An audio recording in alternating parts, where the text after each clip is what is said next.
beautiful people, it is your homegirl Miss Shameless, all up in your building with another tech talk. And this video is all about cryptocurrency. My latest obsession. I had to do this video for my booze, for my friends and my family, because it is new, it is exciting, and it's confusing as bleh. So this video is for my beginners, for my booze out there. Keep in mind, I'm a girl with a camera on YouTube. I'm not a financial advisor. I am a hustler and I'm super savvy. But anyways, do your research and watch a lot of videos. I'll put links in the info box below on more ways to learn about this fascinating world. So what is cryptocurrency? What is Bitcoin? Bitcoin is the largest and most popular cryptocurrency out there on the market. It is also the transfer of value using digital currency. The transfer of value is the key here. So you have to believe that this thing, this Bitcoin, this US dollar, this Canadian dollar has value. It is also the very first decentralized cryptocurrency out there. Man, lots of words we don't understand, okay? Now, decentralized meaning it takes the traditional model of central banking. In the US, the Federal Reserve is responsible for printing money. Now, Bitcoin was created by Satoshi Nakamoto, which is a pseudonym for someone who we don't know who this person is, which makes it even more elusive and weird and creepy and crypto. But I don't even know who invented the dollar. I could Google that and find that out. But whatever, the point is, this guy or girl created this system as a response to the financial crisis in 2007 and 2008. But if I was the owner of the Federal Reserve, I personally would print money for myself, my friends, and my family. I'm just saying, let's be real. So there are pros and cons with having power centralized. An extreme example of power that's misused is Zimbabwe. The reserve was printing lots and lots of dollar bills, son, and their currency lost its value. The medium of exchange was valueless. You couldn't use money to buy groceries. They printed $1 trillion banknote that had zero value. So currently Zimbabwe uses the USD. I believe they use the South African Rand. They use everything but their own dollar. They don't have a currency because that's how the value just completely dropped.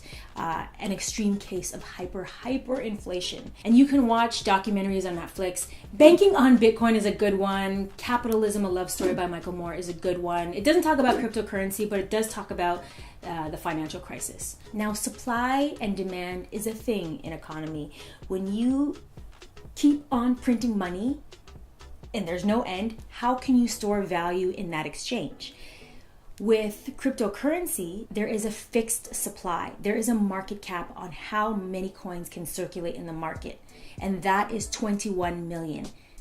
That's the most, in theory, that can ever be generated in the system. Beyond it being a fixed market cap system that in theory creates value, there's only 21 million, collect all 21 special edition coins, it relies on blockchain technology. Now, blockchain technology is what has blown the minds of everyone in the space. With blockchain, it is recording transactions and verifying and ensuring that that in fact happened, that you got this money from this person and this money went there. And with blockchain, it can't be duplicated, it can't be counterfeit, it can't be double spent.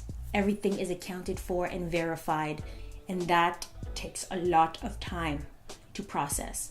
So the act of verifying these transactions is time consuming with Bitcoin. So they are now considering Bitcoin, instead of a currency that they hope to use in the system day to day, it's now considered a commodity like gold. Are you still with me? Bitcoin is the popular cryptocurrency, but there are other cryptocurrencies out there, and they are referred to as altcoins, alternative coins besides the Bitcoin. Now, there is Ethereum, there is Litecoin, there is Ripple, there is OMG, there is Monero, there's Neo. There are a ton of coins out there, and your job is to research the tech behind it, and you could read the white papers, which is basically a document that the creator has listed what the purpose of the technology is and does. Nobody really reads that. Well, the beginners, I doubt will. But you know what? You should actually just read it just for some giggles. Right now, we're in the very early stages of cryptocurrency.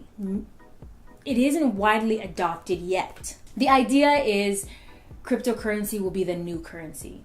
And we're going to shift from what we use today, USD, Canadian, Euro, pound, pesos. We're going to shift from that system to the crypto system. This system is referred to as fiat.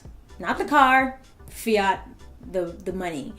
And we're going to shift to the cryptocurrency system. Now, the only place I've seen accept cryptocurrency, actually there are a few. There's a Lamborghini store that accepts Bitcoin. Monero is another currency out there, and on the news, Mariah Carey, G-Eazy, and a few other musicians were saying that they would be accepting Monero. So I went to their site to try to purchase, but I'm trying to wrap my head around, okay, so if all these currencies are out there, which one is going to be the one that wins? And that's the biggest question. We don't know. The system that we use today is very long. For me to send money home to Toronto, not only does it take a couple days for the wire transfer to clear, because there's banks in between. There's the US bank, there's the Canadian bank, and then there's the actual banks. So there's like 4 banks in the whole process. The idea is cryptocurrency eliminates all of those banks, and I can send money to my family right away without the fees and without the delay.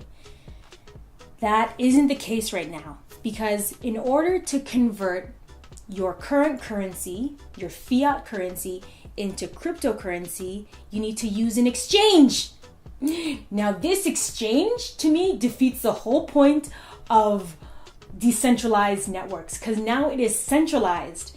Coinbase, which is a very popular app, I use Coinbase, is an exchange place where I can convert my US funds into Litecoin, Bitcoin, Ethereum, Bitcoin Cash. They're going to be adding more. But that process took me a week to convert my US funds to crypto funds. Coinbase is the easiest place to exchange your fiat for crypto. However, there are other exchanges out there, and also depending on the country, you might have another exchange that's more popular. I don't know those ones. Most exchanges that have affordable cryptocurrency under $100, I'm talking $1, $5, $10, they only accept Bitcoin or Ethereum, not your typical cash fiat currency. So you have to do 2 steps. The first step, you have to exchange your fiat currency at the exchange for Bitcoin or Ethereum. The second step, you have to exchange that Bitcoin or Ethereum that you just acquired for the more affordable currency that you really want to get. But now you have to back up your information onto a cryptocurrency wallet. Now, a wallet is not like a traditional hard wallet, although they do sell hardware wallets that you can store your information on, but it's software that stores your private keys. It sounds crazy, I know, but you need your own personal wallet to store your information on, because if this exchange goes bankrupt and closes, you still have your blockchain, your private keys, your information on this wallet. I'm not an expert. I just did my homework. I'm doing my best to articulate that to you. But for the real deal, still here info, okay? And they will break it down for you better than I have. So I've taken a small amount of money that I'm okay with losing, and I've already tripled that. It can become very addictive, so I do say put in what you're willing to lose and no more than 10%. But in investing in the whole game of cryptocurrency, it's blown my mind and opened my wealth of knowledge into a space I was never really paying too much attention to. Money, what is it besides getting paid by the hour or paying bills? Like how to build wealth. And I don't come from a family that has stocks invested to pay for my college tuition or whatever the case is, buy me a new car. I have to buy my stuff with the money that I earn. I'd like to hope that cryptocurrency right now is kind of like stocks. It's investing in something that may or may not materialize. The difference is stocks are regulated stocks are regulated, but I do this because you can still lose it, but it's way more secure because it's been around that much longer. With cryptocurrency, this hasn't been around that long, and even more unsettling is it is not regulated. So it is going to a casino and playing your hand at the table, but it's fun and it's exciting. And if I can learn and grow, I'm just way more aware of money. And now when I'm in stores and when I'm talking to like my boyfriend or my friends, we talk in Satoshis and coins. Like that is like 0.0067 of a Bitcoin. I'm gonna pass.